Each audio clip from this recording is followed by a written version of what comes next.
एक असा उपाय जो अगदी रोज 10 मिनिटं जरी केलात ना तरी सुद्धा मनशांतीचा लाभ होतो, आरोग्य सुधारतं, बौद्धिक विकास होतो आणि हे सगळं अगदी 6 महिन्यात घडतं. कोणता आहे असा प्रभावी उपाय?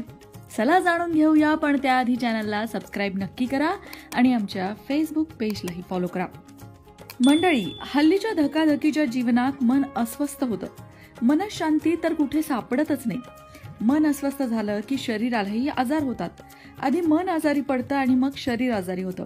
या सगळ्याचा परिणाम आपल्या जीवनावर होतो आणि या सगळ्यावर अगदी रोज 10 मिनिटाचा एक उपाय आहे असं जर मी तुम्हाला सांगितलं तर तुम्हाला खरं वाटेल का? पण ते खरं आहे. अगदी 10 मिनिटाचा उपाय रोज करायचा आहे आणि तो उपाय काय आहे तर ओंकार साधना. तुम्ही म्हणाल यात नवीन काय आहे? नवीन काही नसलं तरी सुद्धा हा उपाय किती प्रभावी आहे याची कल्पना मात्र तुम्हाला निश्चितच नसेल. ध्यान धारणा करायची इच्छा आहे पण चित्त स्थिर होत नसेल तर सरळ डोळे बंद करून दीर्घ श्वसन करत ओंकाराचा जप सुरू करा. आपोआप चित्त स्थिर होईल आणि ध्यान धारणा करण्याचा सराव सुरू करता येईल. त्यामुळे मन शांत होईल, आरोग्य सुधारेल, बौद्धिक विकास होईल आणि 6 महिन्यांच्या आत सर्वांगीण प्रगती होईल यात शंका नाही. मात्र त्यात सातत्य ठेवायला हवे. आज केलं, उद्या दांडी मारली, परवा केलं, परत दांडी मारली असं चालणार नाही. ओंकार साधनेत प्रचंड ताकद आहे. म्हणूनच धर्मशास्त्रापासून ते मानसशास्त्रापर्यंत सर्वांनीच ओंकार साधनेला महत्व दिलं आहे. आपणही ते जाणून घ्यायला हवं. घरी सत्यनारायणाची पूजा असो, गणपतीचा अभिषेक असो, नाहीतर कोणत्याही स्तोत्राचे सामूहिक पठण असो, सुरुवातीला हरि ओमनेच सुरुवात केली जाते. याचं कारण धार्मिक विधींच्या सुरुवातीला ओमचं उच्चारण करणं ही वैदिक परंपरा आहे. वेद पठणाच्या वेळी अशुद्ध उच्चारण होत असेल तर ते पातक आहे. या दोषांचं निवारण व्हावं या हेतूने सुरुवातीला देवाची क्षमा मागून हरि ओम असा उच्चार केला जातो. तुम्हाला आता प्रश्न पडला असेल की एवढी कोणती ताकद आहे फक्त ओंकाराच्या उच्चारणात? तर वेद, छंद, पुराण, इतिहास, नृत्य, गीत या सगळ्याचीच उत्पत्ती ओंकारातून झाली आहे. अ, उ, म आणि अर्धमात्रा मिळून ओंकार साकार होतो. ओंकाराचे हे 4 विभाग जागृती, स्वप्न, सुषुप्ती आणि तुर्या या 4 अवस्थांचं आणि विश्व, तेजस, प्रज्ञा, आत्मा अशा 4 आत्मस्वरूपांचे निदर्शक मानलेले आहे. अकार हा विष्णू, उकार हा महेश, मकार हा ब्रह्मा असं 3ही देवांचं दर्शन आहे. आकार मात्र विश्वाची व्याप्ती करून देतो. उकार तेजाची आणि मकार ज्ञानाची प्रचिती घडवतो. या 3ही मात्रा मानवी शक्तीचं प्रतीक आहेत. इंद्रियांकडून होणारी कर्मे, मनाकडून होणारी कर्मे, बौद्धिक कर्म या 3ही कर्मांना ओंकार प्रभावी आणि तेजस्वी बनवते. अर्धी मात्रा अकार, उकार आणि मकार यांच्या सहयोगाची सूचक आहे. हिंदू समाज जीवनातील सर्व वैदिक आणि लौकिक धर्मकृत्यात मंत्राबरोबर ओंकाराचा उच्चार आवर्जून केला जातो. जैन आणि बौद्ध धर्मियांनी देखील ओंकाराचा स्वीकार केला आहे. ओम मनी पद्मे हुम या अवलोकितेश्वराच्या मंत्राच्या आरंभी ओंकाराचे दर्शन घडते. बौद्ध दर्शनातही शून्यापासून प्रणवाची उत्पत्ती आणि त्यापासून विश्वाची उत्पत्ती झाल्याचा उल्लेख आहे.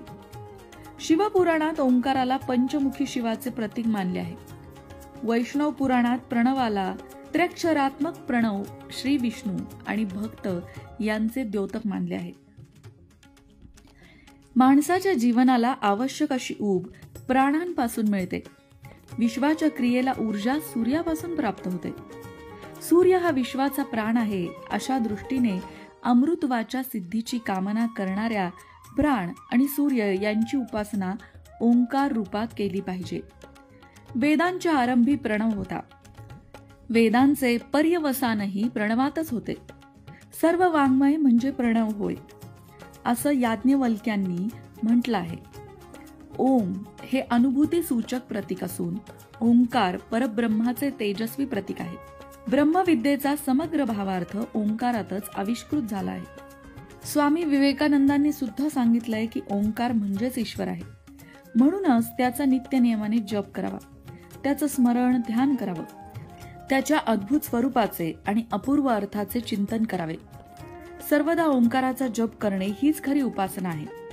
ओंकार हा काही सर्वसाधारण शब्द नाही, तो स्वयं ईश्वर स्वरूप आहे.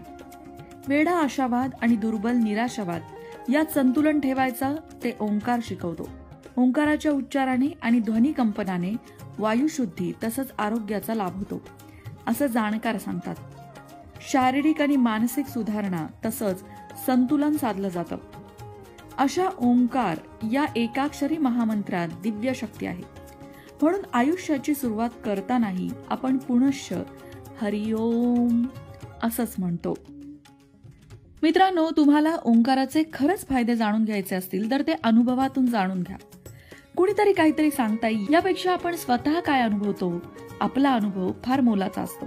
म्हणूनच तुम्ही रोज ओंकार साधना 10 मिनिटं करायला सुरुवात करा. ओंकाराचा जप फक्त 10 मिनिटं रोज करा.